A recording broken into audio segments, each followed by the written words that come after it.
आजकल की भागदौड़ भरी जिंदगी में हमारी माता बहनें ही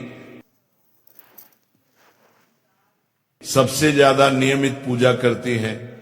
सुबह उठकर घर का काम, बच्चों की देखभाल, खाना पीना, इन सब कामों के बीच भी वे पूजा अर्चना के लिए समय निकालती हैं।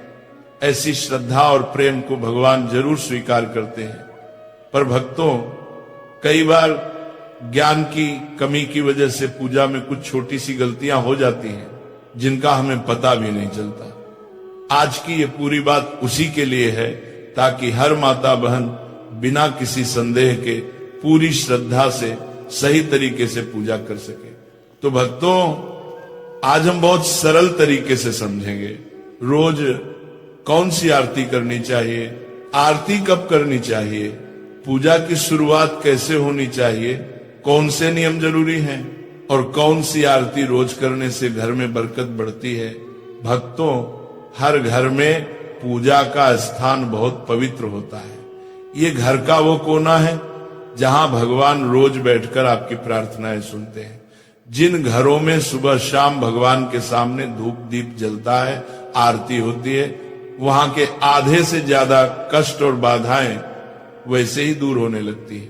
क्योंकि जहां रोज भगवान का स्मरण होता है वहां नकारात्मकता टिक ही नहीं सकती। इसीलिए पहला और सबसे जरूरी नियम है, पूजा जितनी जल्दी हो सके सुबह के समय कर लेनी चाहिए। सुबह का समय सबसे पवित्र माना जाता है। वातावरण शांत रहता है और मन भी स्थिर होता है। इस समय की गई पूजा का फल कई गुना बढ़ जाता है। इसीलिए जितना जल्दी संभव हो भगवान को स्नान कराएं, स्वच्छ वस्त्र पहनाएं और उनके सामने धूप दीप जलाएं।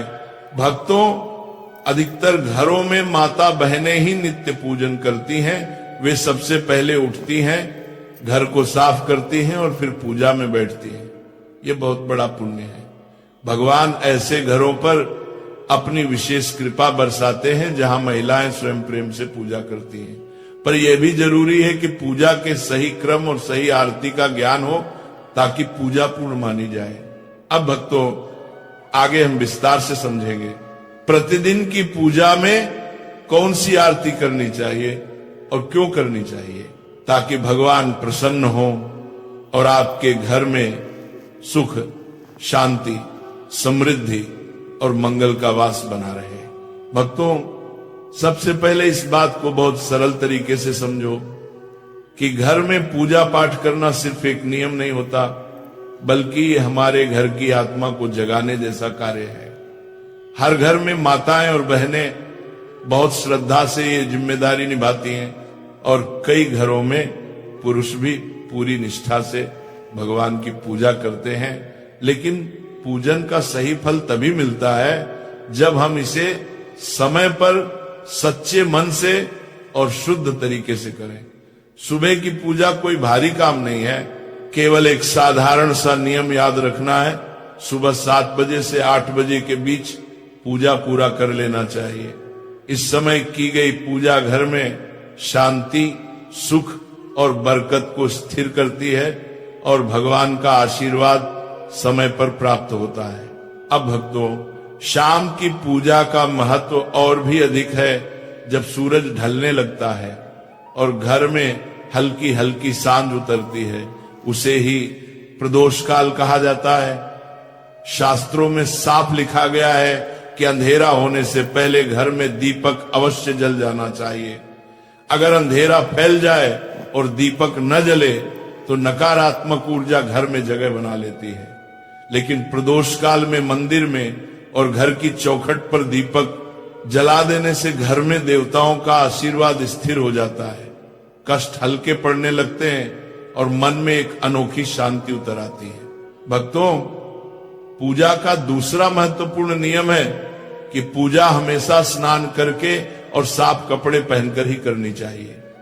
कई बार लोग जल्दबाजी में बिना स्नान किए भगवान को छू लेते हैं या पूजा शुरू कर देते हैं, लेकिन शास्त्रों में यह स्पष्ट रूप से मना किया गया है। भगवान को पिता के समान माना जाता है, इसलिए उनके सामने स्वच्छ और पवित्र होकर ही जाना चाहिए।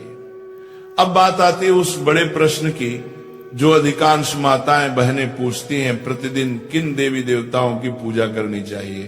भक्तों, शास्त्रों में पंचदेवों की पूजा को सर्वोत्तम बताया गया है। इन पंचदेवों में भगवान गणेश, सूर्य देव, भगवान विष्णु, माता लक्ष्मी और भगवान शंकर शामिल हैं। इनकी प्रतिदिन पूजा करने से घर में सुख समृद्धि, सुरक्षा, धन, बुद्धि और शांति के द्वार खुल जाते हैं। कई माताएं यह भी पूछती हैं कि क्या सोमवार को शिव जी, मंगलवार को हनुमान जी, बुधवार को गणेश जी, अलग अलग दिन अलग अलग देवताओं की पूजा करनी चाहिए। भक्तों, ये तरीका गलत नहीं है, लेकिन इसे दैनिक पूजा का नियम नहीं बनाना चाहिए। अगर आपने कोई उपवास रखा, जैसे मंगलवार का, गुरुवार का या किसी अन्य दिन का, तो उस दिन उस देवता की विशेष पूजा कर सकते हैं, लेकिन नियमित दैनिक पूजा में पंचदेव की उपासना ही करनी चाहिए। और इनमें भी भगवान गणेश और सूर्य देव की पूजा सबसे पहले करना अनिवार्य माना गया है। भक्तों, सबसे बड़ा और जरूरी नियम यही है कि सबसे पहले अपने पूजा मंदिर को अच्छे से साफ किया जाए। मंदिर की सफाई कोई साधारण काम नहीं है, ये भगवान का स्वागत जैसा होता है।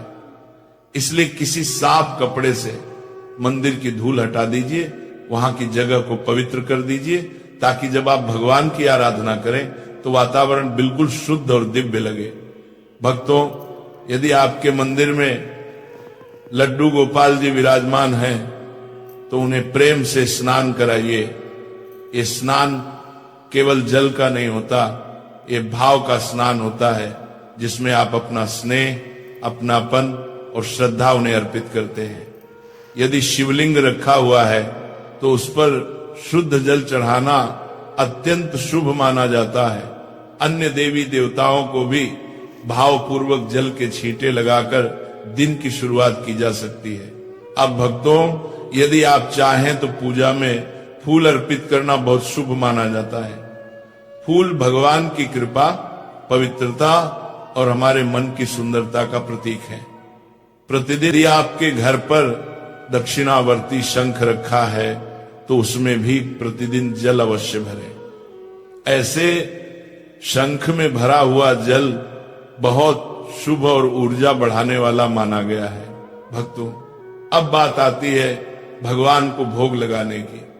प्रतिदिन भगवान को चाहे केवल चीनी, दूध, मिश्री या थोड़ा सा गुड़ ही क्यों न हो, भोग लगाना ही चाहिए। ये हमारी कृतज्ञता का प्रतीक है। अब जब आरती की बारी आती है तो जो दीपक या धूप आपने जलाई है उसे भगवान के सामने 5 या 7 बार घड़ी की दिशा में घुमाएं। ऐसा करते समय अपने इष्ट देवता का नाम मन ही मन लेते रहें। चाहे तो मन ही मन कोई छोटी सी आरती भी गा सकते हैं। यह नियम विशेष रूप से उन भक्तों के लिए बहुत उपयोगी है जिन्हें सुबह अधिक समय नहीं मिल पाता। सिर्फ दीपक घुमाकर, नाम जप कर और प्रणाम करके भी भगवान प्रसन्न हो जाते हैं, क्योंकि भगवान पूजा के दिखावे से नहीं, भाव से खुश होते हैं। हेलो भक्तों, संध्या भक्ति के इस चैनल पर श्री प्रेमानंद महाराज जी का सत्संग सुनने के लिए आप सभी का बहुत बहुत धन्यवाद है। और आगे इसी तरह के सत्संग सुनने के लिए हमारे चैनल को सब्सक्राइब कर लीजिए और इस सत्संग को लाइक कर दीजिए और कमेंट में राधे राधे ज़रूर लिखिएगा। जल्दी ही लेकर आते हैं महाराज श्री के और भी सत्संग। तब तक के लिए राधे राधे।